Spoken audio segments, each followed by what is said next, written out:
ವೀಕ್ಷಕರೇ ನಮಸ್ಕಾರ. ಹೇಮಂತ್ ಪ್ರೊಡಕ್ಷನ್ಸ್ ಮೂಲಕ ಹೇಮಂತ್ ಕುಮಾರ್ ಅವರೇ ನಿರ್ಮಿಸಿ ನಿರ್ದೇಶಿಸಿರುವ ಸಾಮ್ರಾಟ್ ಮಾಂಧಾತ ಚಿತ್ರ ಈ ವಾರ ರಾಜ್ಯಾದ್ಯಂತ ಬಿಡುಗಡೆ ಆಗ್ತಾಯಿದೆ. ಇಕ್ಷ್ವಾಕು ವಂಶದ ಯವನಾಶ್ವ ಮಹಾರಾಜನ ಮಗನಾದ ಮಾಂಧಾತ ಸತ್ಯ ಹಾಗೂ ಧರ್ಮದಿಂದ ಕೂಡಿದ ಆಡಳಿತದಿಂದಲೇ ಹೆಸರು ಗಳಿಸಿದ್ದನು.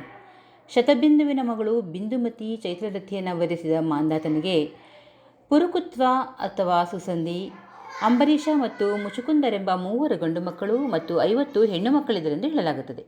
ಆತನ ಕಥೆಯನ್ನು ಸಾಮ್ರಾಟ್ ಮಾಂಧಾತ ಮೂಲಕ ಹೇಮಂತ್ ಅವರು ತೆರೆಯ ಮೇಲೆ ನಿರೂಪಿಸ ಹೊರಟಿದ್ದಾರೆ. ಈ ಚಿತ್ರದಲ್ಲಿ ಅಭಿನಯಿಸಿರುವ ಎಲ್ಲರೂ ರಂಗಭೂಮಿಯ ಕಲಾವಿದರಾಗಿದ್ದು 5-6 ತಿಂಗಳವರೆಗೆ ತರಬೇತಿಯನ್ನು ಪಡೆದು ಕ್ಯಾಮೆರಾ ಮುಂದೆ ಅಭಿನಯಿಸಿದ್ದಾರೆ.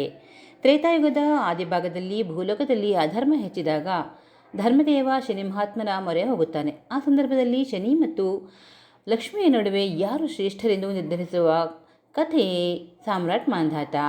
ಚಿತ್ರದಲ್ಲಿ ಮಾಂಧಾತನಾಗಿ ರಂಗಭೂಮಿ ಕಲಾವಿದ ಬಸವರಾಜು ಕಾಣಿಸಿಕೊಂಡಿದ್ದಾರೆ. ಉಳಿದಂತೆ ಶನಿದೇವರಾಗಿ ಸುಂದರಬಾಬು, ಬಿಂದುಮತಿಯಾಗಿ ಭಾರತಿ, ನಾರದರಾಗಿ ನಂಜುಂಡಪ್ಪ, ಶೌಭರಿ ಮಹರ್ಷಿಯಾಗಿ ನರಸಿಂಹಮೂರ್ತಿ, ಯವನಾಶ್ವನಾಗಿ ಮಂಜುನಾಥ ಕಾಣಿಸಿಕೊಂಡಿದ್ದಾರೆ. ಸಾಮ್ರಾಟ್ ಮಾಂಧಾತ ಚಿತ್ರಕ್ಕೆ ಆರ್. ವೀರೇಂದ್ರ ಕುಮಾರ್ ಸಂಭಾಷಣೆ, ಸಾಹಿತ್ಯ ಇದ್ದು ಶಿವರಾಮ್ ಅವರ ಸಂಕಲನವಿದೆ. ಧನ್ಯವಾದಗಳು ವೀಕ್ಷಕರೇ.